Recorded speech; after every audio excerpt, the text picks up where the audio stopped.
Okay, so today I am going to discuss about the use of can, because previous class we have finished the compulsion of future tense, so it is also very necessary for the spoken. So that let's start today use of can. So यदि spoken के दृष्टिकोण से हम लोग set करें तो उसका मैं अलग रूल बनाया हूं।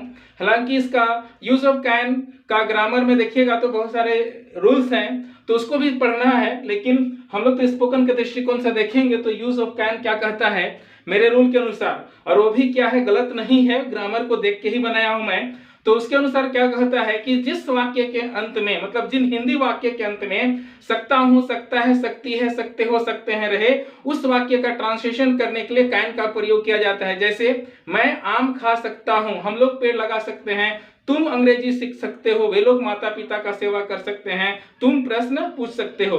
तो मैं जितना भी एग्जाम्पल लिया, whatever I have taken the Hindi example, end of the sentence you are listening that सकता हूं, सकता है, सकती है, सकते हो, सकते हैं। सो यदि इस तरह का वाक्य आपको हिंदी में मिलता है तो उसका ट्रांसलेशन करने के लिए हम लोग किसका प्रयोग करते हैं, कैन का प्रयोग करते हैं। तो हमारा रूल बन गया कि जिस वाक्य के अंत में सकता हूं, सकता है, सकती है, सकते हो, सकते हैं रहे, उस वाक्य का ट्रांसलेशन करने के लिए किसका प्रयोग करते हैं, कैन का प्रयोग करते हैं। मैं लिख भी दे रहा हूं, आपको याद रखनी है कि जिस वाक्य के अंत में सकता हूं, सकता है, सकता है, सकती है, सकती है, सकते हो, सकते हो, सकते हैं, सकते हैं रहे, तो उस वाक्य का ट्रांसलेशन करने के लिए कैन का प्रयोग करेंगे। So let's we take some example in Hindi. If I say मैं अंग्रेजी सीख सकता हूं, कोई भी एग्जाम्पल आप लोग बस ध्यान रखना कि सकता हूं, सकती है, सकते हो, सकते हैं होना चाहिए। तो मैं अंग्रेजी सीख सकता हूं, सीख सकता हूं। हम लोग पेड़ लगा सकते हैं, हम लोग पेड़ लगा सकते हैं, तुम बाजार जा सकते हो, वह सिनेमा देख सकता है, वह सिनेमा देख सकता है, वे लोग हल चला सकते हैं, वे लोग हल चला सकते हैं, राम किताब खरीद सकता है, राम किताब खरीद सकता है, सकता है। और एक एग्जाम्पल ले लूं मैं, सीता कथक नाच सकती है, सीता कथक नाच सकती है। So that whatever I have taken the Hindi example, you are looking that end of the sentence, सकता हूं, सकते हैं, सकते हो, सकता है, सकते हैं, सकता है, again you can look here, सकती है। So that our rule is that जिस वाक्य के अंत में सकता हूं, सकता है, सकती है, सकते हो, सकते हैं रहे, उस वाक्य का ट्रांसलेशन करने के लिए कैन का प्रयोग किया जाता है। उसी प्रकार हम लोग एग्जाम्पल लिए हैं, मैं अंग्रेजी सीख सकता हूं, हम लोग पेड़ लगा सकते हैं, तुम बाजार जा सकते हो, वह सिनेमा देख सकता है, वे लोग हल चला सकते हैं, राम किताब खरीद सकता है, सीता कथक नाच सकती है। तो इस तरह का वाक्य मिले तो समझ लीजिए, मतलब इंड में इस तरह का वाक्य मिले तो समझ लीजिए कि उस वाक्य में कैन होगा ही होगा, और उस वाक्य का ट्रांसलेशन करने के लिए हम लोग कैन का प्रयोग करेंगे। तो चलिए आते हैं rule of making sentence. Let's see come rule of making sentence. और rule is saying that subject plus, very simple, subject plus can plus V1 plus object. So our rule is that subject plus can plus V1 plus object. Subject already we have discussed can. After the subject you have to use the can. After then V1. After then you have to use the object. So suppose that according to the rule I will take one example. जैसे मैं अंग्रेजी सीख सकता हूँ, very simple example, मैं अंग्रेजी सीख सकता हूँ, then I can say subject I, then I can write here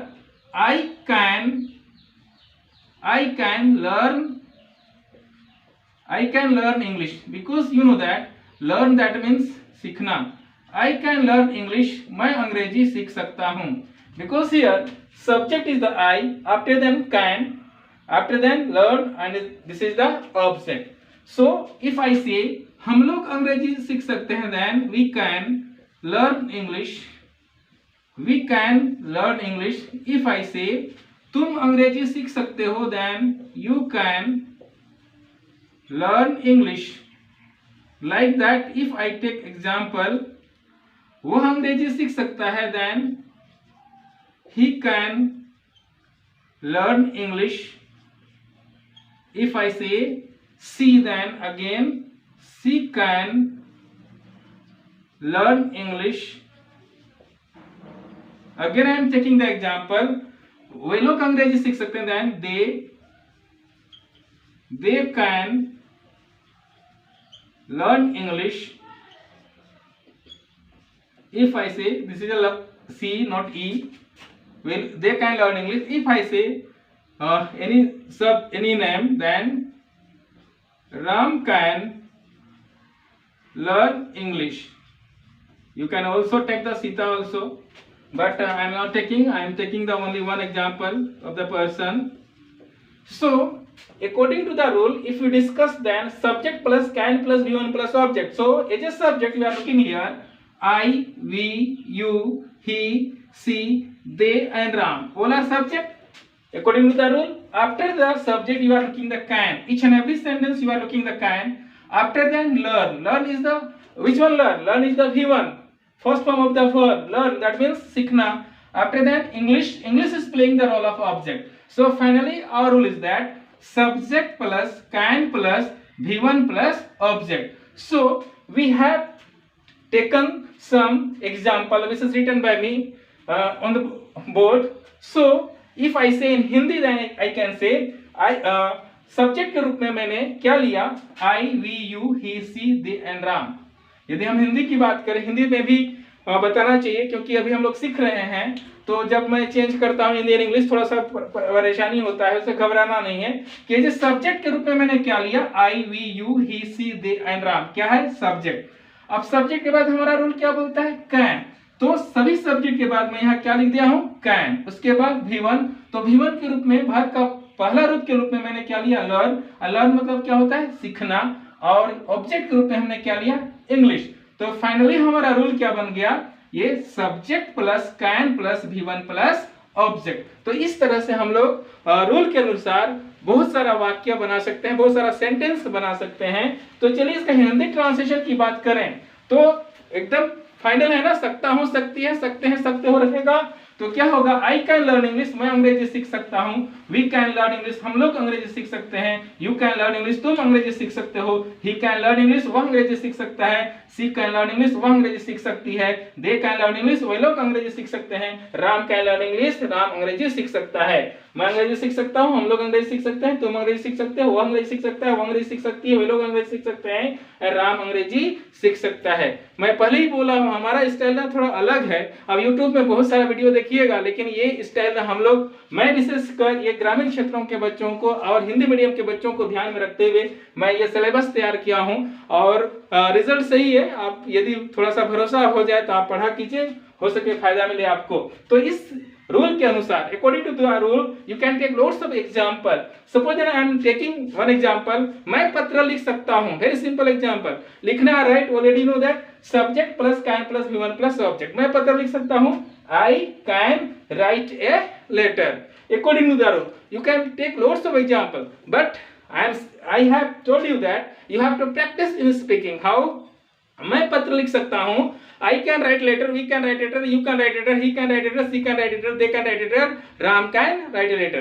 If I say that मैं पेड़ लगा सकता हूँ, then I can plant tree, we can plant tree, you can plant tree, he can plant tree, she can plant tree, they can plant tree, Ram can plant tree. Like that you have to increase the speed. Then bit by bit you can remove your hesitation, and one day you will able to speak English. So that in grammar section you have to focus the rule and you have to try to make a sentence huge and huge. Then one day you can collect lots of meaning, lots of sentence, then you can speak English. I hope you are understanding. So let's start 5 sentence. Let's we discuss about the 5 sentence which is given by me. So पहला sentence है nice work, दूसरा bad luck, too bad, how awkward and good for you. लेकिन ये आज हम लोग का क्या 35वां नंबर तक हम लोग गए, पिछला क्लास में हम लोग 30 तक कर चुके हैं. तो नाइस वर्क बढ़िया काम, बैड लक खराब किस्मत, टू बैड बहुत खराब, हाउ ऑकवर्ड कितना भद्दा, एंड गुड फॉर यू तुम्हारे लिए अच्छा. तो चलिए अब सेंटेंस बनाने का कोशिश करते हैं. छोटा छोटा बनाएंगे और आप भी ट्राई मारिए ताकि आप सीखें, इसलिए मैं ये सेंटेंस दे रहा हूँ. आप ये जो सेंटेंस दिया गया है उससे परिचित हैं तो भी इसको बनाने सीखना है. जैसे नाइस वर्क, जैसे यदि आप गरीबों पेड़ लगा रहे हैं पर्यावरण दिवस था ना, तो पेड़ लगाते हैं तो क्या कहते हैं कि नाइस वर्क. आप पेड़ लगा रहे हैं तो हम बोलेंगे you are planting tree so nice work, you are helping the poor so nice work. तुम गरीबों का मदद कर रहे हो तो क्या है, अच्छा काम है.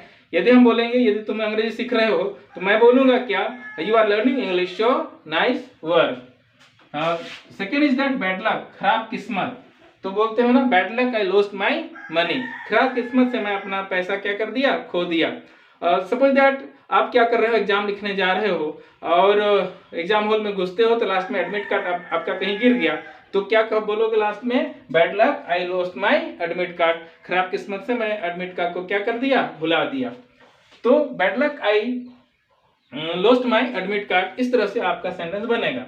तो टू बैड मतलब बहुत खराब, ये डबल टू लगा दे रहे हैं तो क्या होता है बहुत, और सिंगल टी है तो को का प्रयोग होता है ना, क्या को. तो यहाँ पर हम लोग को नहीं, बहुत मतलब टू बैड बहुत खराब. हम बोल सकते हैं ना your handwriting is too bad, तुम्हारा हैंडराइटिंग क्या है, बहुत खराब है. Your English is too bad, तुम्हारा इंग्लिश क्या है, बहुत खराब है. Your speech is too bad, आपका भाषण है वो क्या है, बहुत खराब है. तो इस तरह से सेंटेंस बना सकते हैं.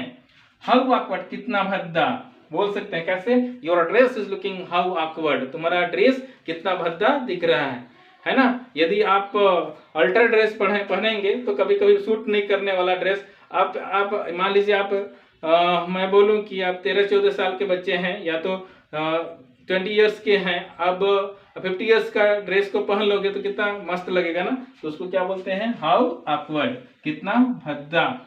So next good for you, तुम्हारे लिए अच्छा. What is English is good for you? English is good for you. You can say architectural Simdega is good for you. या तो बोल सकते हैं this pen is good for you, या बोल सकते हैं this book is good for you. यह बुक तुम्हारे लिए अच्छा है, यह पेन तुम्हारे लिए अच्छा है. तो इस तरह का वाक्य आपको बनानी है. आप बना रहे हैं, बहुत अच्छा है, क्योंकि जो आपका होमवर्क देख रहा हूँ, कुछ लोग का होमवर्क तो बहुत ही अच्छा है, एक भी मिस्टेक नहीं रहता है. और मैं उम्मीद करूं कि आप लोग अच्छे से फिर से होमवर्क बनाइए और इसका प्रैक्टिस कीजिए. कम से कम ना इसका प्रैक्टिस नहीं कर पाते हैं तो इसको कम से कम मीनिंग जरूर याद करके रखिए, क्योंकि जब हम लोग मैन टू मैन टॉक में आएंगे तो आपको इसकी आवश्यकता पड़ेगी. इसलिए प्लीज इस पर ध्यान दें. तो आज का क्लास हम लोग यहीं पर समाप्त करते हैं, लेकिन मैं आपसे रिक्वेस्ट करता हूं कि यदि आप मेरे चैनल को सब्सक्राइब नहीं किए हैं तो जल्दी से कर दीजिए और अपने दोस्तों को ज्यादा से ज्यादा शेयर करें. और एक रिक्वेस्ट है, यदि आपको पसंद आ रहा है तो जरूर लाइक कीजिए. पसंद आ रहा है तभी ना देख रहे हैं, बहुत सारे लोग मेरा वीडियो देख रहे हैं, मेरे क्लासेस को ले रहे हैं, तो प्लीज आप लाइक बटन को दबा दीजिए ताकि मुझे भी अच्छा लगे और मैं और थोड़ा मेहनत कर सकूं. और इसका नोट चाहिए तो मैं रोज बोलता हूं कि उसका डिस्क्रिप्शन में जो लिंक देता हूं उसमें जाइए, देखिए और नोट बना लीजिए. यदि इसी से केवल आप मेरा क्लास से ही नोट बन जाता है तो कोई बात नहीं, वो लिंक में जाने की कोई आवश्यकता नहीं, बट आप कोशिश कीजिए नोट बना कर रखिए ताकि आपको काम दे. तो मिलते हैं नए क्लास में नए उमंग और जोश के साथ. जय हिंद.